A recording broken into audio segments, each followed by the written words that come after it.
everyone, welcome to another video with CB Racing. This is the third video in this series. This is going to show you how to get from your couch to the racetrack. And then what this is going to go over is it's going to show you how to prepare yourself for the racetrack. So it's going to go over what to do the night before, and then some stuff that you can do leading up to it. I often get asked about, how do I get ready for this? What do I need to do? What's the steps I need to take? So this is going to go over all that stuff. All right, let's get started. So the first thing we're going to do is go over some stuff that you can do the night before to get prepared. So the first thing we're going to go over is eating right. So eating right the night before can really help you. You're going to burn a lot of energy. You're going to be driving at high alert, usually for 20 to 25-minute sessions at a time. So it's really important that you have enough energy to keep you moving. So eating right the night before, eating right the night especially if you're doing 2-day events in between, and definitely eating right on the track, like eating a good lunch, eating a good breakfast when you get there, eating a good dinner. These are all important things to keep your energy up. So next up, we're going to talk about hydration. Again, you're going to be burning a lot of energy at the track, being highly focused, so you need to keep your hydration levels right. So the night before, it's important to keep hydrated, but also on the track. In a video previously, I talked about, make sure you pack enough water. You're also going to be standing outside in the sun, stuff like that, and you're going to want to make sure you have enough water to keep you hydrated properly. Okay, so let's talk about sleep. Getting good night's sleep before the day is really, really important. You're going to be up really early for the driver's meeting. You're going to be up really early anytime you're going to any events. So just make sure you get enough sleep to properly be alert when you're on the track. This is one of the things that I think a lot of people overlook, especially on 2-day events. They think halfway through they can kind of stay up the second night, and then they arrive at the track, and that's when mistakes are really made. So now we're going to talk about some stuff you could do leading up to the event. So first thing we're going to talk about is vision, keeping your eyes up. This is hugely important, and this is a practice you can really use in your daily driving. So we're going to take a little ride. So as you can see, if you focus on the red eye, that's about where somebody's bumper in front of you usually is. So if you're focusing just on that, you're really missing a lot of what's going on if you're not looking ahead. So you're not even going to see what's ahead of you until about now. And that could be really detrimental. Okay, so now we're going to retry this with keeping your eyes up. So again, focus on the red eye in front of you, but this time work on keeping your eyes up.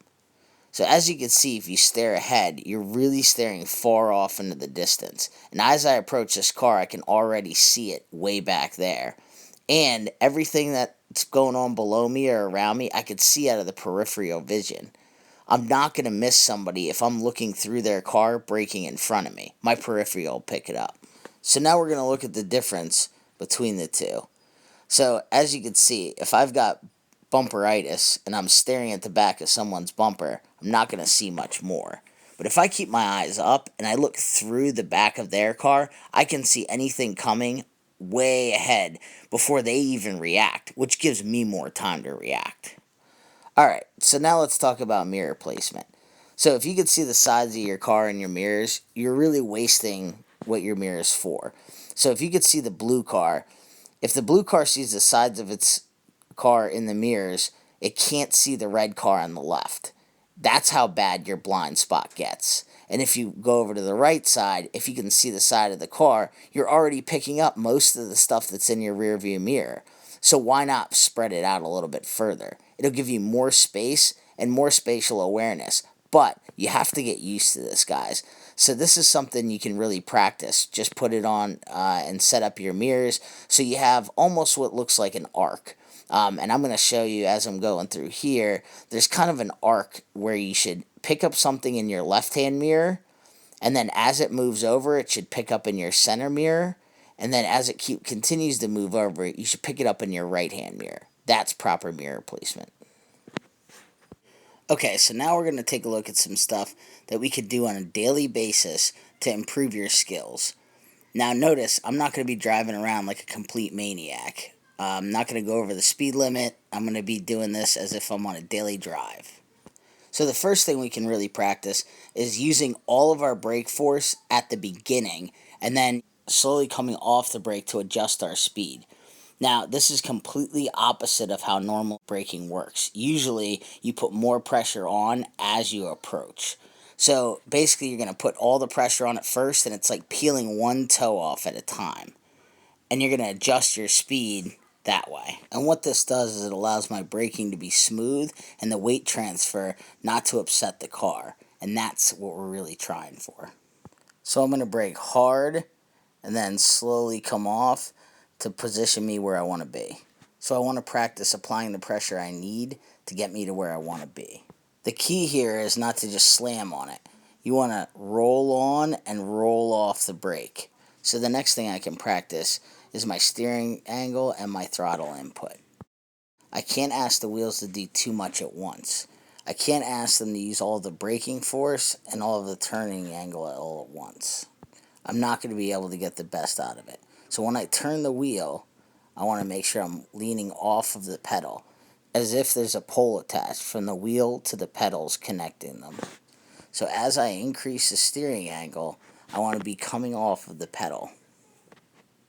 So I'm going to want to make sure that I'm braking in the straightest possible line here. And as I approach the turn, I'm off the brakes, a little bit onto the throttle, and begin to apply the throttle as I unwind the wheel. So again, off the throttle as I approach the turn, maintenance, and then as I unwind the wheel, the throttle goes to the floor. And that's something I can practice on an everyday basis wherever I go. So the next thing I can really practice is throttle steering. So as I go around something like a jug handle or a highway entrance or exit, I can actually use my throttle to steer. So I can keep the same steering angle all the way through and use my throttle input to pull me in or push me out.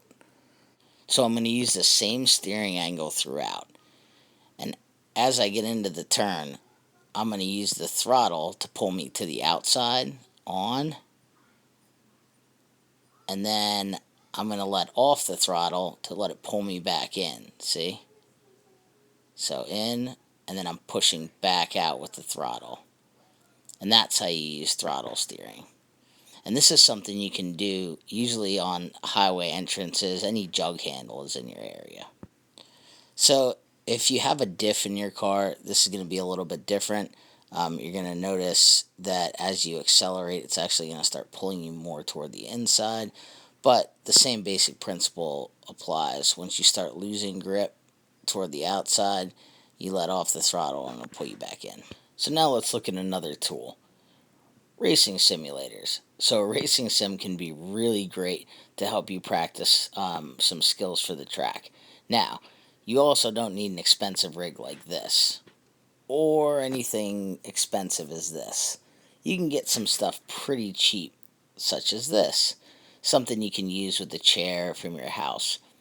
Unless you're getting big into this, there's really no reason to go that expensive. I'd rather use my money to get back on track in real life than use it to race in a simulator. But some people, works. So another thing you can do is you can go on Google and you can look up track walkthroughs. So I'm going to use a previous video I did for Summit Point. And what this is going to do is it's going to have somebody showing you the turn-by-turn walkthrough of a lap. And this is really helpful. And especially if you've never been to a track, this is something I always use if I go to a new track. So this is definitely something you can use that's extremely helpful.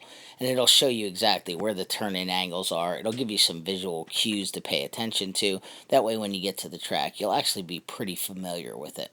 So another great tool is just watching other people's laps. So watch their best times. Watch the way where they brake, where they hit the throttle, where they downshift, where they upshift. That's really going to help you once you get to the track. And then what you want to do is kind of memorize it. And then before you go to bed, this is something I do. I just kind of walk through the track in my head and where I'm going to apply the brakes, where I'm going to apply the gas. And that's really helpful. So that pretty much wraps up all the stuff that you can do to prepare yourself for the track. Thanks for watching. Thanks for watching CB Racing. Click that bell down below and subscribe to our channel and give us a big thumbs up. Bye!